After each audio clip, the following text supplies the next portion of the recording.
আমি আপনাদেরকে একটা ছোট্ট কারগুজারি শোনাই, আপনাদের দিল কেঁদে দিবে। 2016 সালের ঘটনা। তখন ঢাকায় মোহাম্মদপুর আমি খতমে তারাবির জন্য 2 জন হাফেজ নিয়োগ দেওয়া হবে কেন্দ্রীয় মসজিদে। অনেক হাফেজে কোরআনরা সিরিয়াল ধরেছে তারাবি পড়াবে। কার মনে না চায় এত বড় এক মসজিদে আমি যদি চান্স পাইতাম তো আমার কপালটা খুলে যেত। শুক্রবার দিন সবাই দরখাস্ত রাখলো, ইন্টারভিউ শুরু হয়ে গেল। পরের জুমায় অসংখ্য ছাত্রদেরকে দেখছি খতমে তারাবির জন্য ইন্টারভিউ সিরিয়াল দিয়েছে। ইন্টারভিউ বোর্ডের ভিতরে আমি ছিলাম। কয়েকজন হাফেজকে আমরা সিলেকশন করছি যে এদেরকে নেওয়া হবে। এদের তেলাওয়াত সুন্দর, পড়াও বড় মজার। আমরা কাগজগুলো এক জায়গায় জমা করছি। পরের জুমায় আমরা ঘোষণা দিয়ে দিব কোন মায়ের সন্তান চান্স পাবে। পরের জুমায় যখন জুমার নামাজের পর 3টার দিকে যখন আমরা বসে বসে ফলাফলগুলা দেখতেছি যে কাকে কত নাম্বার দেওয়া হয়েছে, দরওয়াজা লাগায় দিছি, জানলা লাগায় দিছি, এসি ছেড়ে দেওয়া হয়েছে, সব লাগানো, বাহির থেকে কিছুই দেখা যায় না। ইন দি মিন টাইমে মসজিদের বারান্দার দরওয়াজায় কে যেন নক করতেছে। খাদেম সাহেব আস্তে করে জালনা খুইলা উকি মাইরা দেখতেছে যে 2টা ছোট বাচ্চা বাহিরে দাঁড়িয়ে আছে, একেবারে অল্প বয়স। খাদেম প্রশ্ন করলো, তোমরা কারা, কেন আসছো? বলে, আমরা 2 জন আসছি খতমে তারাবির ইন্টারভিউ দেওয়ার জন্য।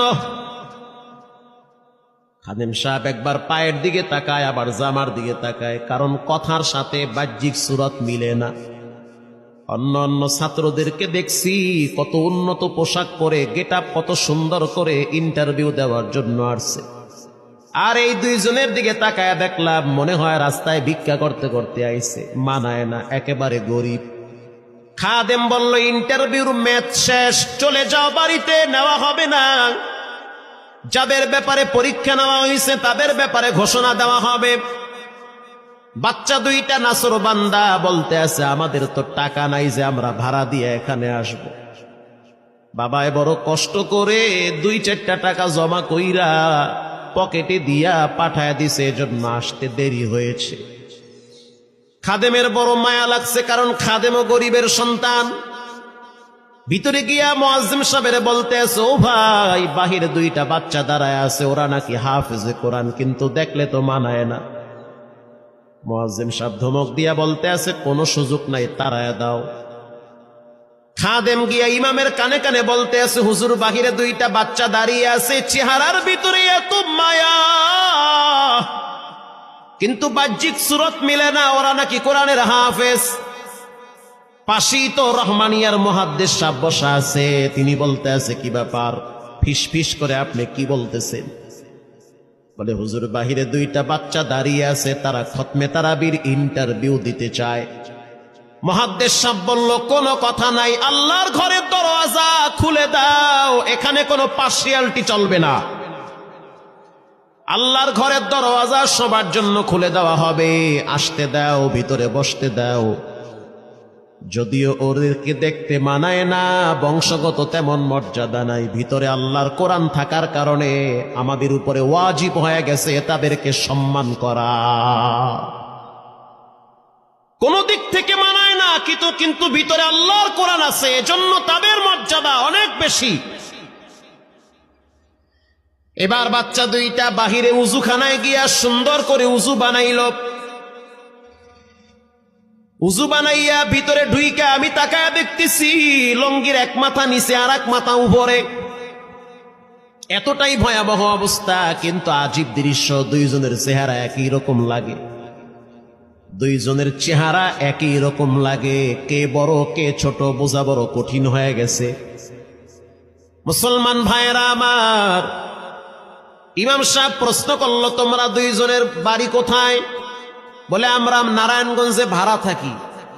বাড়ি কোথায়? বলে, আমাদের বাড়ি কুড়িগ্রামে। কুড়িগ্রাম থেকে ঢাকায় কেমনে আসছো? বলে, বাবায় ঢাকায় নিয়ে আসছে। কয় মাসে কোরআন শরীফ খতম করেছ? বলে আমরা দুইজনে 11 মাসে 30 পারা কোরআন খতম করেছি। ইমাম সাহেব একবার চেহারার দিকে তাকায় আর একবার পায়ের দিকে তাকায়। স্থানীয় গণ্যমান্য অনেক ব্যক্তিরা তাকায় আছে এদের দিকে। ইমাম সাহেব বলতে আছে, বাবা তারাবির ইন্টারভিউ শেষ হয়ে গেছে, বাড়ি চলে যাও।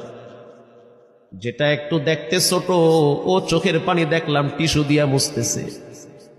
কেন কাঁদতেছো? বলে আমরা গরিব, তার জন্য মনে হয় আমাদেরকে তাড়ায়া দিতেছেন।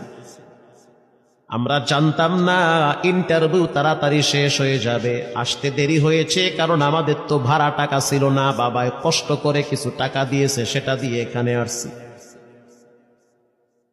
এবার মুহাদ্দিস সাহেব বলতে আছে, তাহলে একটা কাজ করো, তুমি কিছু তেলাওয়াত করে শোনাও। দুইজনেই উত্তর দিল যে আমরা তেলাওয়াত করলে তো আর নিবেন না, আপনারা প্রশ্ন করেন, আমরা দুইজনে উত্তর দিব। আমি তো আশ্চর্য হয়ে গেলাম, জীবনে কত হাফেজ দেখছি, এরকম হাফেজ দেখি নাই।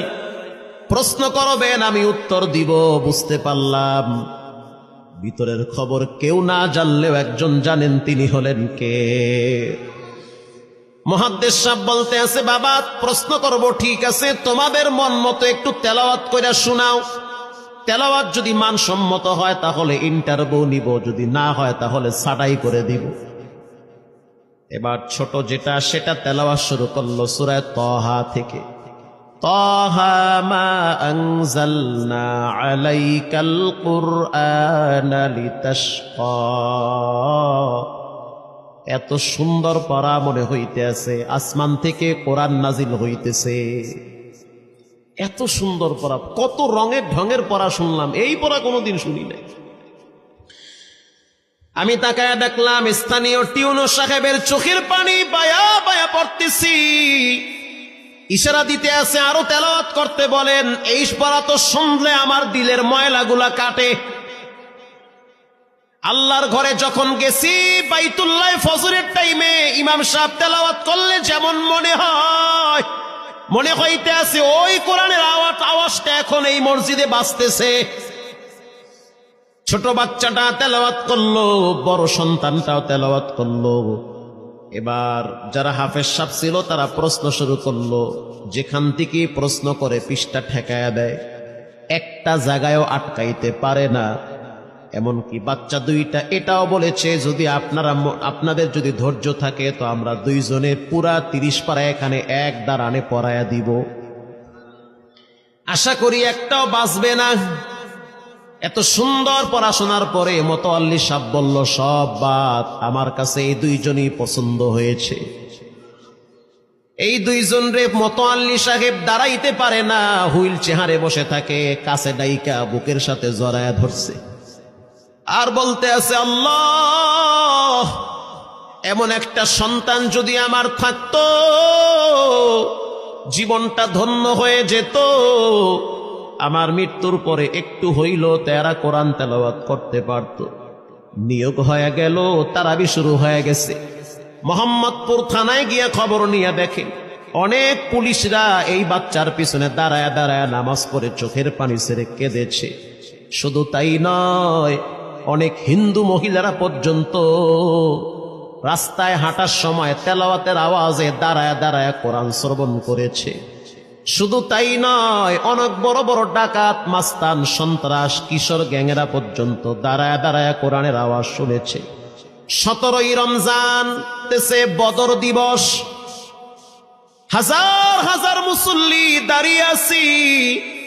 ইমাম সাহেব জানে না যে এরা দুইজনে আপন মায়ের পেটের ভাই হয়, এটা ইমামের জানা নাই। দুইজনে তারাবি চলতে আছে, চমৎকার পড়া, পিছনে শত শত মাওলানা মুফতি দাঁড়ায় থাকে। মনে হইতেছে তেলাওয়াতের আওয়াজে আর এক জগতে হারিয়ে যায়, এত সুন্দর পড়া। তারাবি শেষ হয়ে গেল, মুসাফা শুরু হয়ে গেল। বাচ্চা দুইটারে কেউ বুকের সাথে জড়ায়, কেউ কপালে চুমা দেয়, বলে আল্লাহর কোরআনকে চুমা দেই। হাজার হাজার মানুষ যখন আস্তে আস্তে নামাজ শেষ করে চলে গেল, একেবারে মসজিদের পিছনে